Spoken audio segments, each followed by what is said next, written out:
Philosopher, c'est toujours penser l'homme. C'est ce que nous rappelle sans cesse le précepte socratique « Connais-toi toi-même ».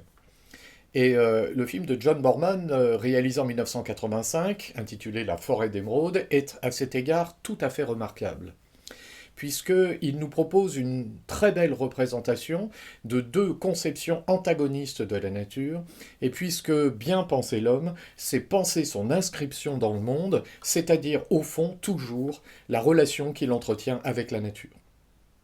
Le film nous raconte l'histoire de deux personnages centraux. D'abord Bill, qui est ingénieur, et qui se rend dans la forêt amazonienne pour construire un barrage. Puis d'autre part, son fils Tommy, qui est enlevé par une tribu, hein, les Invisibles. Et le film va raconter la recherche du père, hein, qui va tenter de retrouver son fils, et surtout la rencontre de ce père et de son fils, qui, ayant vécu 10 ans hein, dans la tribu des Invisibles, et s'est trouvé intégré dans la tribu. Et à l'occasion de cette rencontre entre Bill, l'ingénieur, et d'autre part Tommy, le fils, totalement intégré dans une tribu, dans une société tribale traditionnelle, à l'occasion de cette rencontre, Borman met en scène deux conceptions de la nature tout à fait remarquables.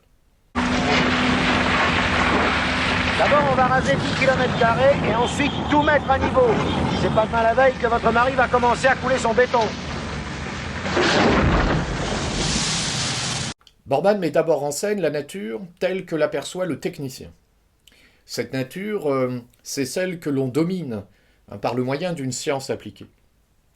Autrement dit, la nature dont il est question, au premier abord, cette nature, c'est celle dont parle la science, c'est-à-dire un ensemble de phénomènes régis par des lois mécaniques aveugles. Et ensuite, la nature, c'est celle que domine le technicien qui met en œuvre des procédés qu'il dérive de la connaissance qu'il a des lois de la nature.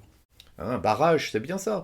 Un barrage est un objet technique. Et cet objet technique n'est possible que sur la base d'une connaissance scientifique de la nature, puisque la construction du barrage, les matériaux qui sont utilisés, la forme même du barrage qui doit résister à la pression de l'eau, et la finalité du barrage qui est de produire de l'électricité, tout cela relève d'une approche scientifique du réel.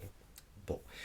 Or, la nature, telle qu'elle est conçue, hein, du point de vue de l'ingénieur, cette nature-là ouvre la voie d'une domination sans limite des phénomènes naturels. La civilisation technique s'étend sans limite. Elle détruit l'environnement, puisque pour elle, les choses ne sont, comme réalité naturelle, que des objets maîtrisables techniquement et devant servir les intérêts de l'homme. Si valeur la nature possède, elle ne possède au fond qu'une valeur marchande. Ce que Borman met en scène avec cette première conception de la nature, c'est un rapport au monde qui ne laisse rien intact. C'est un rapport de domination. C'est un rapport de transformation. Il ne s'agit en aucunement d'entretenir avec la nature un rapport de contemplation.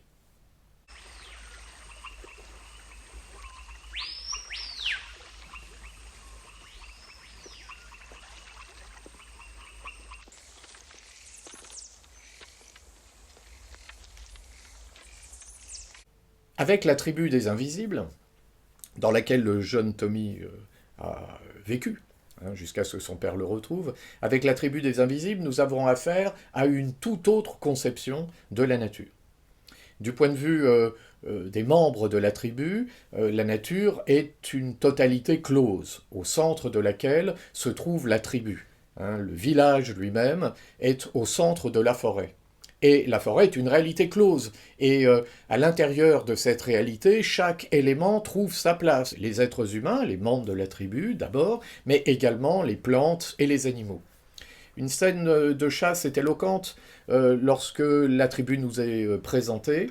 On voit Tommy chasser avec son père adoptif, et après avoir abattu un animal, Tommy, emporté par son élan, s'apprête à tuer un autre animal. Et son père adoptif l'arrête et lui fait remarquer que l'animal qu'il s'apprêtait à tuer est un très vieil animal. Et il lui fait remarquer qu'on ne tue pas un très vieil animal.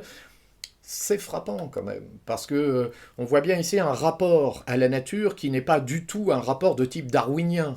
hein. Justement, on n'abat pas un vieil animal, alors que précisément, c'est l'animal le plus faible. Hein. C'est celui qui ne maintient pas par son existence même l'espèce à laquelle il participe dans sa toute-puissance. Donc, les invisibles entretiennent un rapport à la nature qui est très très différent. Hein, évidemment, il s'agit d'une société de chasseurs et de cueilleurs qui prélèvent sur la nature de quoi subvenir à leurs besoins. Mais ils prélèvent sur la nature de quoi subvenir à leurs besoins sans rompre l'harmonie de la nature au sein de laquelle ils déploient leur existence. Cette conception de la nature s'oppose évidemment radicalement à la conception de la nature qui est à l'œuvre dans le domaine de la technique et qui est illustrée par la figure de l'ingénieur qui construit un barrage. Du côté de l'univers technique, non seulement la nature est ramenée à un ensemble d'éléments maîtrisables que l'on peut dominer sans limite, mais ce qui se joue, c'est une réalité sociale.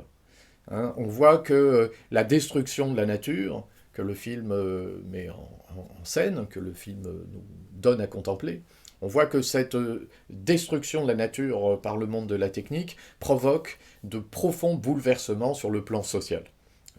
L'univers technique n'a pas de limite et son rapport au réel produit ces exclus que le film met en scène, c'est-à-dire ces enfants pauvres livrés à eux-mêmes et qui ont perdu leur place au sein précisément de la nature qui pouvait subvenir à leurs besoins. L'univers technique conduit à faire circuler les êtres humains comme on fait circuler des marchandises, ce qui provoque l'exclusion. A l'inverse, dans le rapport à la nature qui est celui de la petite société tribale des invisibles, à l'inverse, dans ce rapport à la nature, ce qui est mis en scène, c'est un nomadisme, une circulation aussi des êtres humains, mais une circulation qui permet à chacun de trouver sa place. D'ailleurs, lorsque le père retrouve son fils, plusieurs années après, une dizaine d'années après, lorsqu'il retrouve son fils, il est accueilli dans la tribu, il y trouve sa place finalement, il pourrait même y rester, même s'il souhaitera la quitter pour retrouver son épouse, mais il pourrait même y rester. On a donc affaire à une société nomade, si l'on veut, une société qui accepte la circulation des êtres humains, mais une société qui ne provoque pas ce nomadisme qui exclut.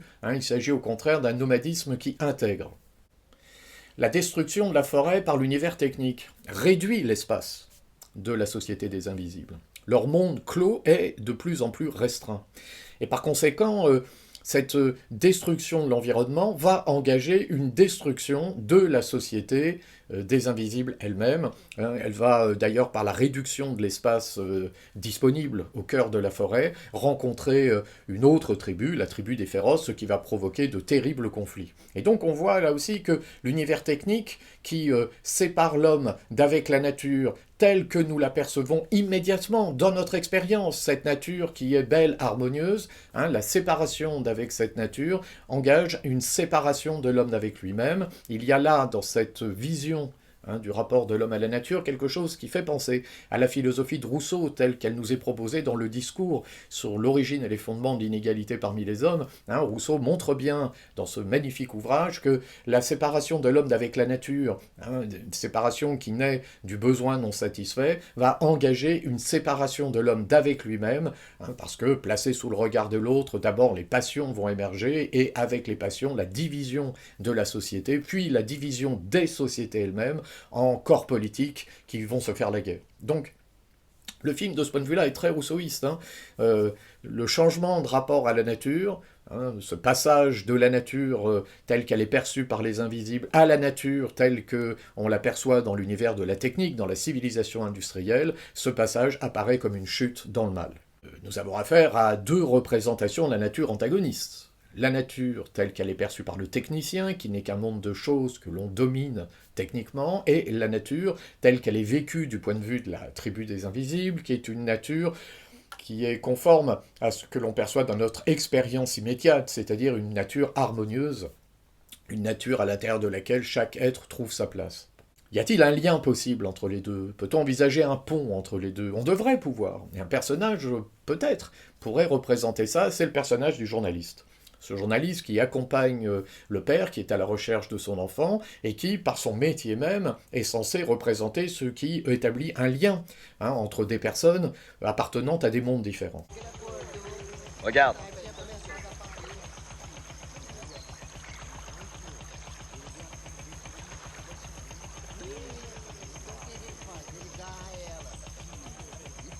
Ça te manquerait ces voyages si tu retrouverais ton fils, non?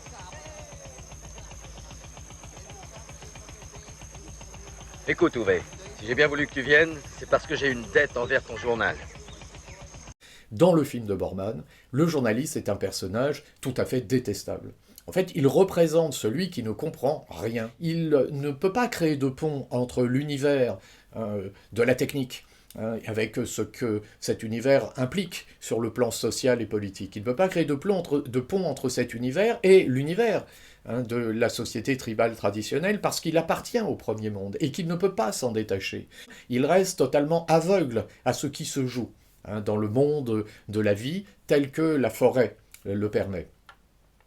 D'ailleurs, son insensibilité se manifeste dès le départ, puisqu'on voit qu'il ne comprend pas bien, finalement, la douleur éprouvée par ce père et par la mère de Tommy, qui sont à la recherche de l'enfant. Enfant enlevé par la tribu des Invisibles, non pas parce que cette tribu avait l'intention de commettre un forfait, mais parce que cette tribu, assistant à la lisière de la forêt, à la destruction de leur environnement, elle avait souhaité protéger l'enfant précisément de cette destruction. Donc là, il y a une thèse du film qui est tout à fait paradoxale, c'est l'enlèvement d'un enfant pour son bien. Enfin, du point de vue de la tribu des Invisibles, c'est ainsi que les choses se jouent, et d'ailleurs, lorsque le père retrouvera son fils, il le laissera dans la tribu, parce que lui va finir par comprendre que des deux rapports à la nature, le rapport à la nature qui est celui des Invisibles est un rapport évidemment beaucoup plus harmonieux et bien synonyme de vie heureuse ou de vie accomplie. Alors, nous avons affaire ici à un film qui présente un véritable intérêt philosophique. Un véritable intérêt philosophique puisque ce film nous propose deux conceptions antagonistes de la nature, ce qui permet de réfléchir la notion même de nature. Il faut ici distinguer, c'est ce que le film nous invite à réfléchir, il faut ici bien distinguer la nature telle que l'aperçoit le scientifique et le technicien qui met en œuvre des procédés qu'il dérive d'une connaissance scientifique de la nature, d'un côté, et de l'autre, la nature telle que l'aperçoivent la société des invisibles, c'est-à-dire une nature donnée dans notre expérience immédiate, la forêt telle qu'on l'aperçoit, comme un ordre harmonieux, à l'intérieur duquel chaque être peut déployer son existence de manière harmonieuse. Il y a dans cette deuxième conception de la nature quelque chose de très profondément esthétique. C'est une nature qui n'appelle pas à la pure domination, c'est une nature qui mérite d'être contemplée. Elle mérite d'être contemplée parce qu'elle est belle. Kant le faisait remarquer. La nature est belle quand elle a l'apparence de l'art. Elle ressemble à une œuvre d'art. Kant précisait que de son côté, l'art est beau lorsque on sait qu'il s'agit de l'art, mais qu'il a l'apparence de la nature. Donc le film présente cet intérêt philosophique de nous inviter à distinguer deux conceptions antagonistes de la nature. Alors il présente un autre intérêt qui est lié au premier et qui touche à la destruction de la conception de la nature qui est celle des invisibles et que le film met en scène. Ce que le film met en scène, c'est quelque chose de très sombre. La forêt est détruite. Et la forêt étant détruite, la société traditionnelle qui vivait en son sein se voit elle-même menacée et elle est vouée à la destruction. Donc le dénouement du film, évidemment, est un dénouement qui ne peut pas ne pas être sombre. Il n'y a pas de possibilité de fin heureuse si l'on considère ce face-à-face entre l'univers de la technique qui domine le monde sans limite et l'univers d'une société traditionnelle qui entretient avec la nature un rapport d'immédiateté relevant d'une expérience portant des éléments de nature esthétique. Il n'y a pas de fin heureuse possible si l'on envisage la confrontation de ces deux mondes. Alors, Borman propose malgré tout une fin qui semble heureuse. hein. La solution passe par la magie, hein. La société tribale traditionnelle va invoquer des forces naturelles, et ce sont ces forces naturelles qui vont briser le barrage et qui vont rétablir l'équilibre des choses. Alors évidemment, s'il faut attendre que la magie sauve non seulement la forêt, mais s'il faut attendre que la magie sauve également les sociétés qui y vivent, autant dire que la solution est pour le moins problématique. Le film, en réalité, est sombre. Invoquer la magie comme solution, hein, à la disparition de la forêt et au peuple qui l'habite, c'est invoquer une solution qui n'en est pas une solution qui laisse entendre que la destruction est inéluctable. On peut remarquer d'ailleurs qu'un film beaucoup plus récent, hein, réalisé par Cameron, reprend exactement la même thèse. On trouve la même thèse dans Avatar de Cameron, en dehors de l'invocation de forces naturelles animistes, hein, en dehors de l'invocation de la nature elle-même, mais de la nature entendue comme cette nature qui n'est pas celle du technicien. En dehors de cette invocation, il n'y a pas de solution possible.